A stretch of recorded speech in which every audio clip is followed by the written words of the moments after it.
Several years ago, a fan donated this brand new unopened Apple IIgs upgrade kit. So what is it exactly? Let's look at this advertisement from Compute Magazine in 1987. You could buy an Apple II system for $969, or an Apple IIc for $899, or the brand new Apple IIgs for $1,195. But what if you already owned an Apple IIe and you wanted to upgrade to the 2GS?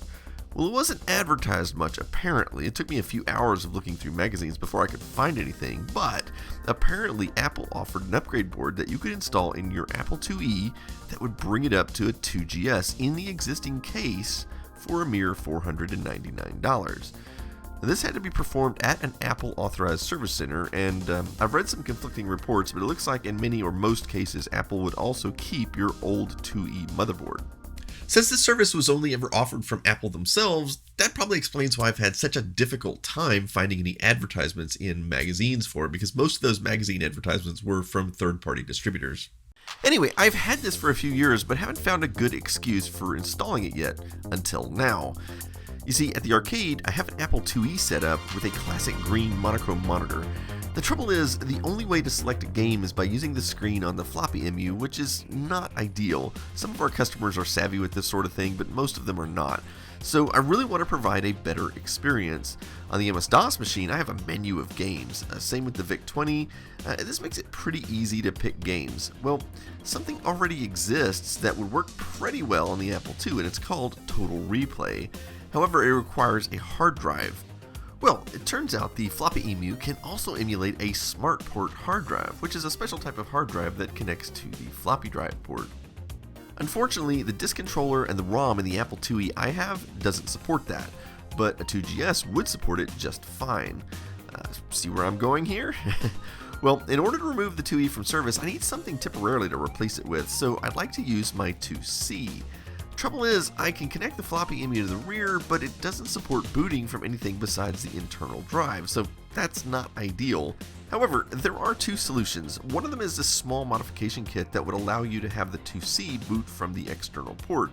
You know, that's nice, but a potentially better option is this upgrade ROM that will actually allow it to boot from a profile hard drive attached to the external port. Upgrading the ROM and the 2C isn't all that hard. You just take the cover off and remove the old ROM chip, install the new one, and then you need to cut this jumper trace here and bridge that one there. So I'll just use a razor knife to cut that trace.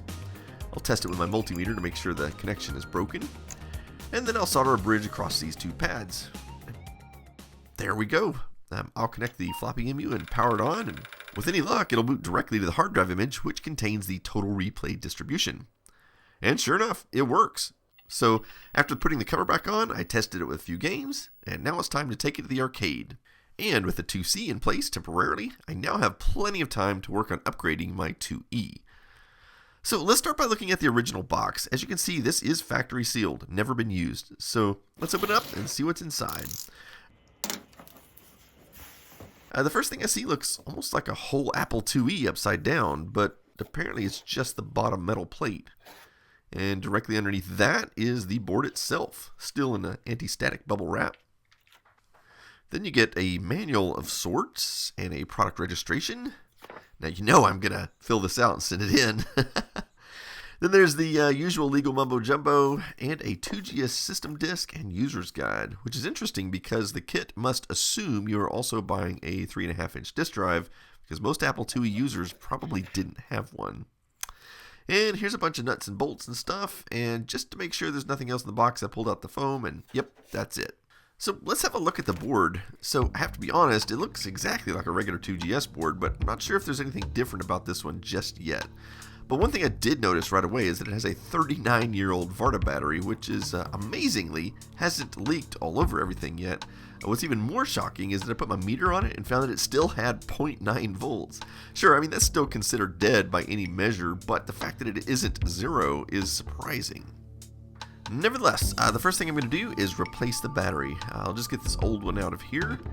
And I happen to have a new battery here that should be a direct replacement, so I'll just get that soldered in place. Unfortunately, it looks like I need to get some old solder out of the hole first. There we go. And the new battery fits like a glove.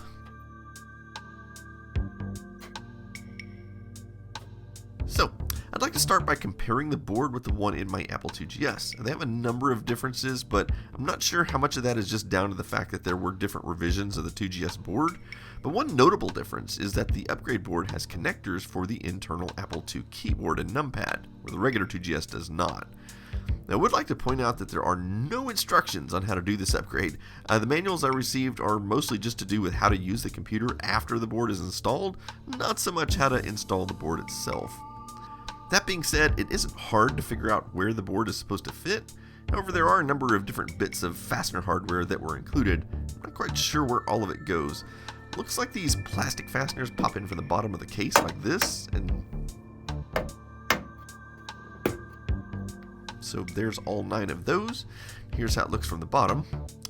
Now I'll try to mount the board. I sort of wonder why they didn't just ship it with the board already mounted. Anyway, that seems to snap in there nice and tight, and the final thing for mounting would be these 2 screws. So there we go. Next thing to do is start disassembling my old IIe.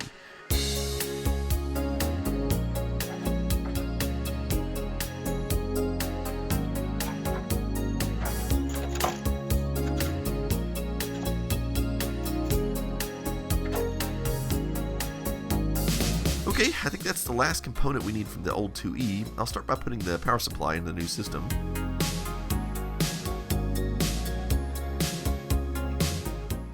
And the speaker.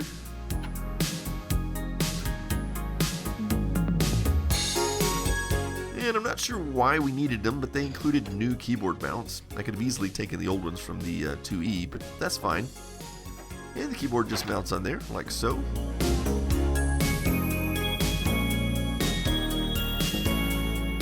Before I go much further, I wanted to connect power and video to the system and find out if it even works. After all, this board has never been powered on before, other than possibly at the factory. And so, here we go. First ever power on. And what do you know? It works. Well, I say it works, but one problem I was already aware of with the keyboard is that the O key doesn't work. So that's something I need to fix before going much further. Apple keyboards use individual key switches, and thus I will desolder the key from the back side. Then I'll pull the keycap off. You can use a screwdriver to push the tabs on either side of the switch, and it should eventually come out. It's kind of like pulling a tooth. Next, I'll disassemble the switch, and I did a lot of this off camera, but basically once I got it far enough apart, I sprayed some deoxit between the plates, and at this point I've reinstalled it back into the computer, and as you can see, it's working fine now.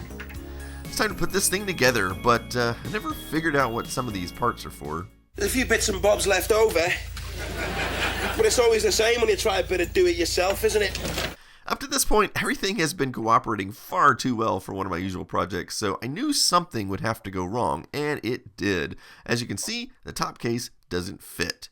As you can see, the bottom metal part of the case is just a bit too wide on either side to fit into the designated spot. It also appears the screw holes don't line up. After doing a bit of research, I found that the IIgs upgrade was meant for a different case style, which I don't have.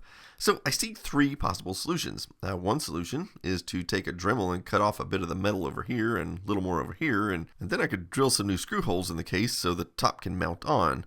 Option number 2 would be to go back to the old case bottom and modify the back of it to allow the extra IIgs ports to poke through. And the third option would be to find somebody to trade with. This is what our local retro community looks like in the Dallas-Fort Worth area. This is not VCF, rather one of our regular quarterly meetups. So I checked around with the local group to see if I could find somebody to swap cases with. 1 week later. So as crazy as this sounds, everybody I talked to that had an available Apple II of some kind had the exact same case that I had, which is particularly weird because I'm told the one I have is the more rare design. But don't worry, I'm not going to get out the Dremel just yet. I had also asked on the Apple II Facebook group, and Mark Josatis offered to ship me the case pieces I need. Don't worry, it's not the clear case. He's just using one of the boxes he had handy. So, let's open this up and see if we have a winner. I think it is the right case. It's slightly yellow, but not enough for me to want to retrobrite it or anything. But I am going to need to remove this sticker. I can get most of it off with a plastic scraper blade.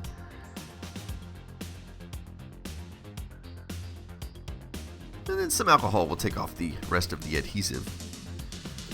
Okay, so I'll take the cover off this base pan. He sent that too, just in case I ran into more problems.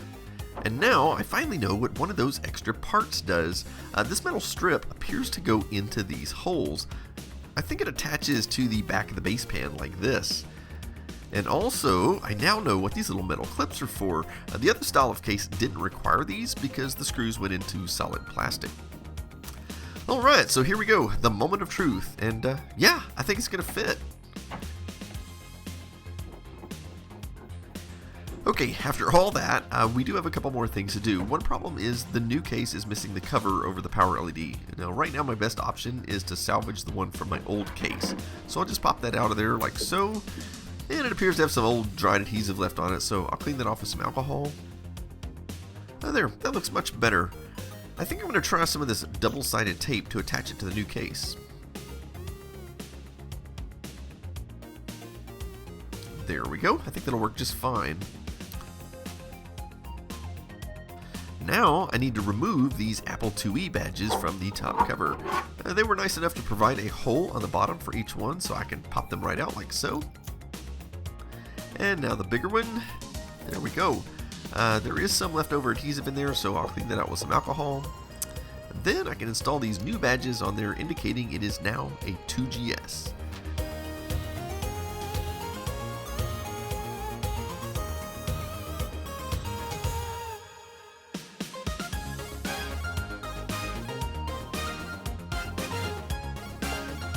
All that's left to do is put the top cover back on. And now I have what is often referred to as a stealth 2GS because, well, it doesn't really look like a 2GS, and it's even more stealthy than you might think, which I'll explain in a moment. I'll plop down my little TV on top as a monitor, and I'll play around with some games using regular composite video.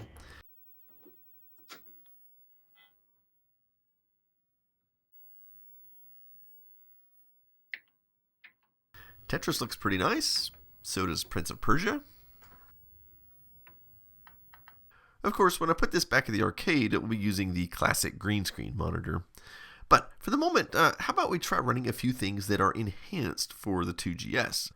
For example, how about GSOS? I'll delve more into this when I cover the Apple IIgs more extensively, but suffice it to say it was a very nice Macintosh-like operating system for the 2GS. But as you can see, it looks pretty crummy on this television in composite mode. But remember, I said this 2GS setup was stealthier than it appeared. Well, that's because my TV is modded for RGB input, and I constructed a special cable just for this purpose. So let me plug that in. And look at the difference in clarity when I flip the switch over to RGB. Well, now that we're in RGB mode, let's take a look at a few 2GS enhanced games running on it. You definitely wouldn't see games like this on an ordinary Apple II. So, back to the Total Replay. This package is pretty good and much better than what I had before, but I've had this running at the arcade for a couple of weeks now, and I've gotten some feedback. The screensaver where it goes to the different game art screens is very nice. Everyone loves that. Really, the biggest problem is there's no way to get a list of games. You kind of need to already know the game you want to play, and then search for it. And when they search, it's almost always for Oregon Trail, which isn't included in the distro. And if you were trying to scroll through the hundreds of games manually like this, it would take forever. So my request to the designers is to give us the option of a list. The second observation I would make is that if a person walks up to the machine and they see the screensaver and it's showing a specific game, if they press return, probably thinking they'll get a menu like our other systems do, it starts that game. Now this isn't a huge problem, except when they reset the computer to try to find something else, Total Replay remembers what game they were on and continues to show that on the screen. This causes most of our customers to assume that this is the only game on the system, not realizing there are hundreds to choose from. So anyway, that's my feedback on Total Replay for this type of environment. Okay, so there's something else I need to talk about. It's a little bit of a retraction or maybe correction for a previous video. So in my Apple II documentary video, I had stated that there was hardly any software that made use of the double high-res mode offered by the Apple IIc and Apple IIe. So as I was playing around with some of the games on Total Replay, especially some of the ones I hadn't played before on the Apple II platform, I got to looking at some of the graphics and thinking to myself, that looks like a lot more than just 6 colors. Well, if you go to Moby Games, you can actually search by double high res as a video mode, and it turns out there are over 100 titles that support it. Now, I realize that's still peanuts compared to the thousands of Apple II titles out there, but it's also much more than I initially realized, so my apologies for that oversight. Anyway, the last thing to do is move the Stealth 2GS back to the arcade. Now, some people have asked why I'm sticking with the classic green screen, and I've talked to a number of fans and customers at the arcade, and everyone has agreed that the green monitor matched with this style of Apple II case is the most visually recognizable because that's what everybody remembers from school. Thus, that's why I keep it. Anyway, that's it for this episode, so as always, thanks for watching.